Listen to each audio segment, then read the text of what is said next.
President Trump's high-stake meeting with Ukrainian President Vladimir Zelenskyy and EU leaders, all expressing hopes for trilateral talks between the U.S., Ukraine, and Putin.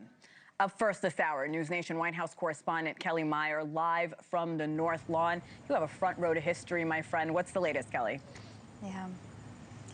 Yeah, really just an incredible, unprecedented day here. And I was saying in my 10 years of covering Washington, D.C., you've never quite seen anything like this, with the European leaders coming together in such a way, standing in support of Ukrainian President Zelenskyy in this visit.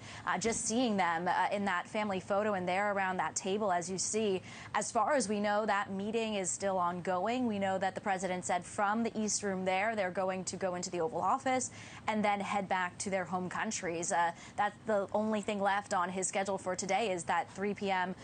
Multilateral meeting with those leaders. You see them there in the family photo. Just an unprecedented moment of a show of force of Europe standing behind Ukraine. And those leaders did note how important this is, ending this war, not only for Ukraine, but for the safety of Europe and the United Kingdom. You heard it from the UK Prime Minister there. And President Trump speaking in this meeting, sounding really positive that they are going to be able to put an end to this, and also talking about the possibility of the trilateral meeting between Zelenskyy, Putin, and himself, if Zelenskyy and Putin want him to be there. And that could be the next step from this. I wanted to play a bit from what the president just had to say moments ago.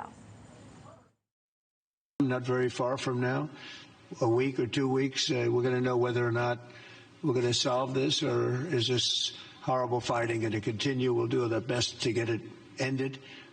And I believe you have two willing parties, and usually that's good news. Such a different meeting than the one we were here for nearly 6 months ago, Henna, when Zelenskyy was there in the Oval Office for that confrontation and kind of chaotic visit, when he was really kicked out of the White House after that with no deal made.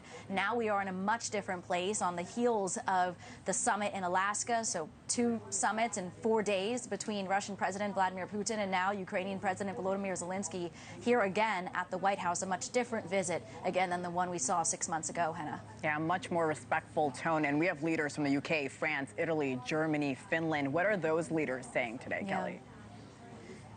Yeah, and many of them complimenting President Trump for getting them here to the table today, to getting to this next step, getting everyone together and keeping everyone really on the same page. As soon as he left Anchorage, Alaska, where we were, he called those leaders, Zelenskyy, NATO Secretary General Mark Rutte, as well as the other European leaders, and let them know what happened. He says he will do the same thing today and extend that to Russian President Vladimir Putin. He said he will call Putin after this meeting. But those leaders were generally in lockstep that the security guarantees need to happen.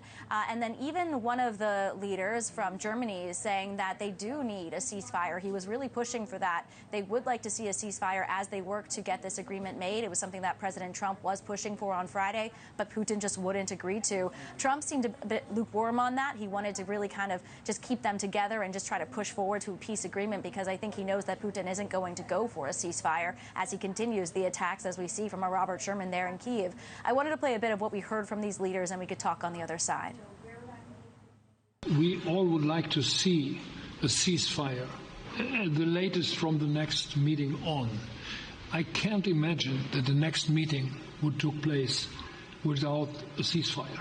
So let's work on that, and let's try to put pressure on Russia. I think in the past 2 weeks, we've probably had more progress in ending this war than we have in the past 3.5 years. Broke the deadlock, basically, with President Putin by starting that dialogue. And I think it was in February that you had the first phone call, and from there we are now where we are today. And that is, I think, if we play this well, we could end this, and we have to end this.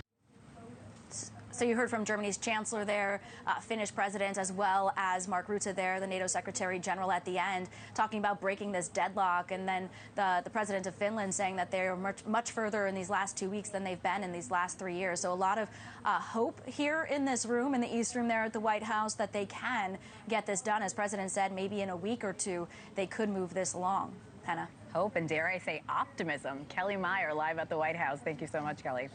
Thank you for watching. Subscribe below and download our NewsNation app right now on your phone, and you will get fact-based, unbiased news for all Americans.